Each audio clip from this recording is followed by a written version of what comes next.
Hello everybody, Big Plains here. Now, before I go too deep into this video, I want to give a shout out to my patrons over on Patreon that really help contribute to these projects and help make these planes possible. So thank you to everybody on Patreon who supports the channel, and I'll leave a link in the description if you want to go support us over there. But yeah, so a lot to talk about on the 707 project, and I know I have not been super busy or super active on the channel over the last week or so because I've been at Bricks by the Bay, so I have not been able to answer as many comments and really post a video either. But I'm back now, and you can see I'll just give a quick swipe around here. We've got the 787 back set up, the 737, B-29, and the 727. I have not set the B-36 back up yet, obviously, because that's where I have temporarily placed the 707 because it's still going to Brick Fair. So yeah, but a lot to talk about here, and a lot of progress too. So what you can basically see is that most of the wing is done. Obviously, I still have yet to put the tips on the wings, but most of the wing is done, and I'm happy to report that it seems to be working pretty well. And I did get the lug bulk order, so you'll notice that there's a lot of silver here, and the cool thing about that is that way over here in this bin, we now have access to tons of different silver parts. We got a bunch of 2x4s. What else? We got a bunch of, hopefully his bag doesn't open, a bunch of 1x1s. I think like 600 or something of those. What else? 1x2s. Yes. 1x3s. A lot of 1x8s. And I think we have, I think I put like 500 of these on there. So yeah, lots of silver bits, and I also put a bunch of these on there because these are actually pretty expensive on Bricklink when you get down to it. So hopefully that will help enhance planes from now on, because now I can put silver in most of my planes, and when I do the 747, you better believe that thing's going to have a lot of silver on it. So whereas in the past the B-29 here is the only plane that could really have mass quantities of silver tiles used on it and just silver in general, that's not true anymore because of the lug bulk order. So now most passenger planes I build can have silver accents to it. So I put a little bit of silver down the center section of the wing here, and I think it actually looks pretty good. It's sort of realistic to what the real plane would look like. I know most of the wing should be silver, but you know, I can only do so much. But I actually did do a lot of progress when it comes to the flaps and landing gear. So what I'm going to do here is, well, I'll demonstrate the flaps to you from here. So obviously I still have to put some parts right here. I'm waiting for those, but the way these flaps work is they come out like this and they fold down. So I'll try to demonstrate this one too. It comes out like this, like so, and it folds down like that. So that's how the flaps work on this one, and I'm going to try to flip over the plane. Well, actually, I'll try to show you the landing gear from underneath first. You can see that the landing gear is in place, and it took some interesting techniques to try to get those to actually work.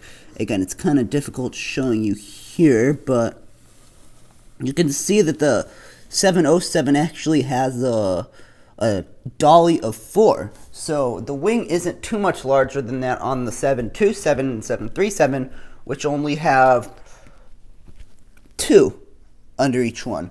And a dolly of 4 can even be used on the 787 over there, which is a much larger plane than this.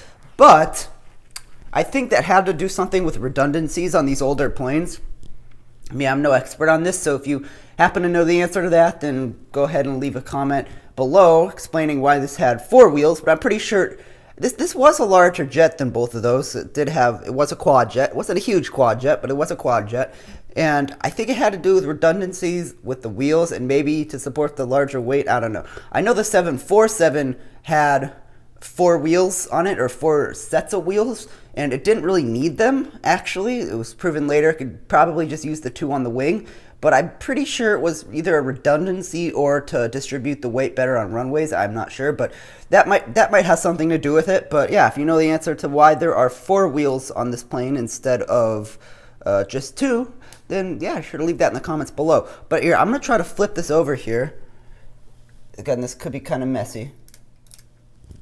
Alright, so a quick cut later, and here we go. So I'll just try to give you a walkthrough of what's going on down here, and it looks fairly basic right now. I know I have yet to fill in much of it, but I just wanted to show you what's sort of been going on and what I'm planning on doing. And this is not lined up correctly. There we go. So what's going on here with the landing gear is some pretty interesting things actually had to happen for this. So the wing is mounted at about a 45-degree angle. You can tell by these wedge plates right here. These are 45-degree wedge plates, and they're pretty much lined up to the center section. It should be a little bit more than a 45-degree angle, I know, but 45 degrees was just an easy point to go off of. So even if it's a little bit inaccurate, it still works. And there we go. So you can see here that the landing gear, they're fairly simple. They just fold straight in like this. Same thing over here, just like so. And I'm gonna build this up a little bit more so it can kind of come over it, and I'm gonna try to get doors over these. Again, it's kind of hard to hide them in there because they're very big, but you can see that's how they retract for now. It's a fairly simple system. And what I ended up doing to sort of bridge the divide, if you will, between the 45 degrees is I took a couple of, I'll just remove this for you to see. Okay, I took these pieces here, these bits right here, and put a jumper plate on them, and that's a very strong connection in Lego, so this shouldn't be moving around too much. And actually it works pretty well. It only needs a couple points of connection, and what it does is it corrects for this angle, right? And so when I retract these, the tile hitting the plate here corrects for the inward angle. So here, I'll show you that now in a minute. You can see it actually angles the dolly slightly inward, which means that these are now, sorry about the shaky camera, this is now level to the ground. So that actually worked out fairly well, and yeah, I'm pretty happy with it. So that's all I really have for this one. I have made some really cool progress on the 747, so I think you guys are going to be interested in that. Now I know you're probably wondering, 747, aren't you working on the 707 right now? Yes, but I'm also planning the 747 and of course the Concorde. So that's all I really have for this one. Hope you enjoyed it, and bye for now.